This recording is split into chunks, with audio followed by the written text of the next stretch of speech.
വിവിധ രാഷ്ട്രങ്ങൾക്ക് കീഴിലുള്ള നിക്ഷേപ ഫണ്ടുകൾക്കാണ് സോവറിൻ വെൽത്ത് ഫണ്ട് എന്ന് പറയുന്നത്. പലപ്പോഴും രാജ്യത്തിന്റെ മിച്ച കരുതൽ ശേഖരത്തിൽ നിന്നുള്ള നീക്കിയിരിപ്പായിരിക്കും ഈ ഫണ്ട്. ഈ പണം ഉപയോഗിച്ച് വിദേശ കമ്പനികളിൽ ഉൾപ്പെടെ വലിയ തോതിൽ നിക്ഷേപിക്കുന്ന നിരവധി രാജ്യങ്ങളുണ്ട്. സ്കാൻഡിനേവിയൻ രാജ്യമായ നോർവേയുടെ സോവറിൻ വെൽത്ത് ഫണ്ടുമായി ബന്ധപ്പെട്ട ഏറ്റവും പുതിയൊരു വാർത്ത പങ്കുവെക്കാൻ വേണ്ടിയാണ് ഇത്രയും പരിചയപ്പെടുത്തിയത്. ഇസ്രായേൽ കമ്പനികളുമായുള്ള എല്ലാ നിക്ഷേപ ബന്ധങ്ങളും സമ്പൂർണ്ണമായി വിച്ഛേദിച്ചിരിക്കുകയാണ് ഇപ്പോൾ നോർവേ. നിലവിൽ ലോകത്തെ തന്നെ ഏറ്റവും വലിയ സോവറിൻ വെൽത്ത് ഫണ്ടാണ് നോർവേയുടെ നിക്ഷേപ തുക. ഏകദേശം $2 ട്രില്യൺ, അഥവാ 1.25 കോടി ലക്ഷം രൂപയോളം വരും അതിന്റെ മൂല്യം. ഗസയിലും വെസ്റ്റ് ബാങ്കിലും നടക്കുന്ന മനുഷ്യാവകാശ ലംഘനങ്ങളും മേഖലയിലെ മാനുഷിക ദുരന്തങ്ങളും ചൂണ്ടിക്കാട്ടിയാണ് ഇസ്രായേൽ കമ്പനികളുമായി ബന്ധം വിച്ഛേദിക്കാൻ നോർവേ തീരുമാനിച്ചിരിക്കുന്നത്.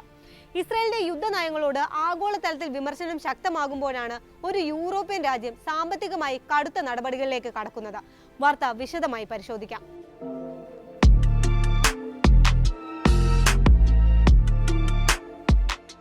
ഗവൺമെന്റ് പെൻഷൻ ഫണ്ട് ഗ്ലോബൽ എന്നാണ് നോർവേ വെൽത്ത് ഫണ്ട് അറിയപ്പെടുന്നത്.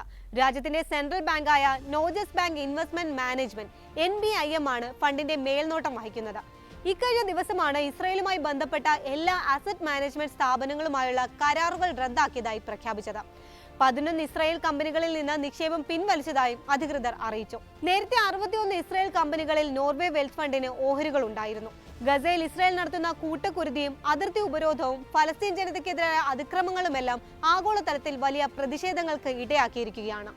ഇസ്രായേലിന്റെ സഖ്യ രാജ്യങ്ങൾക്ക് വരെ അവരെ കൈവിടേണ്ട ഗതി വന്നിരിക്കുകയാണ്. UK-യും ഫ്രാൻസും കാനഡയും ജർമ്മനിയും ഓസ്ട്രേലിയയും എല്ലാം നിലപാട് കടുപ്പിച്ചിട്ടുണ്ട്. ഇതിനിടയിലാണ് ഇസ്രായേലിന് സാമ്പത്തികമായി വൻ തിരിച്ചടി ഉണ്ടാകുന്ന തീരുമാനത്തിലേക്ക് നോർവേയും കടന്നിരിക്കുന്നത്.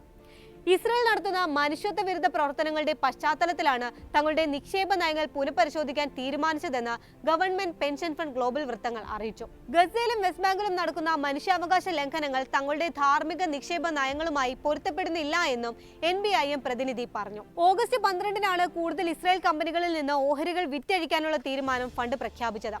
2050ഓടെ ഫണ്ടിന്റെ നിക്ഷേപ പോർട്ട്ഫോളിയോയിൽ നെറ്റ് സീറോ ലക്ഷ്യം കൈവരിക്കാനുള്ള പദ്ധതിയുടെ ഭാഗമായാണ് ഈ തീരുമാനമെന്നും അധികൃതർ ചൂണ്ടിക്കാട്ടി. ലോകത്തെ നിരവധി രാജ്യങ്ങളിലായി 9000-ലധികം കമ്പനികളിൽ നോർവേയുടെ സോവറിൻ വെൽത്ത് ഫണ്ടിന് ഓഹരികളുണ്ട്. ശരാശരി 1.3% ഓഹരികളാണ് ഇത്രയും കമ്പനികളിൽ നിക്ഷേപിച്ചിട്ടുള്ളത്.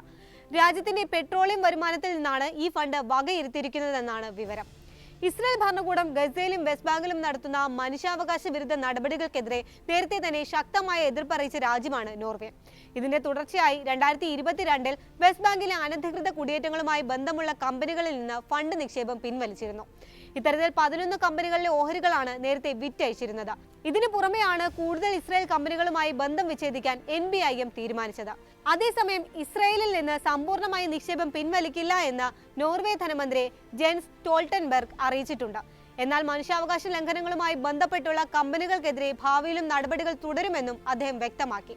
വെസ്റ്റ് ബാങ്കിൽ പ്രവർത്തിക്കുന്ന കമ്പനികളിൽ നിന്ന് നിക്ഷേപം പിൻവലിക്കാനുള്ള തീരുമാനത്തിനെതിരെ നേരത്തെ നോർവേ പാർലമെന്റിൽ എതിർപ്പുയർന്നിരുന്നു. ഈ എതിർപ്പുകളെല്ലാം അവഗണിച്ചാണ് NBIM സ്വന്തമായി തീരുമാനം കൈക്കൊണ്ട് നടപടി സ്വീകരിച്ചിരിക്കുന്നത്.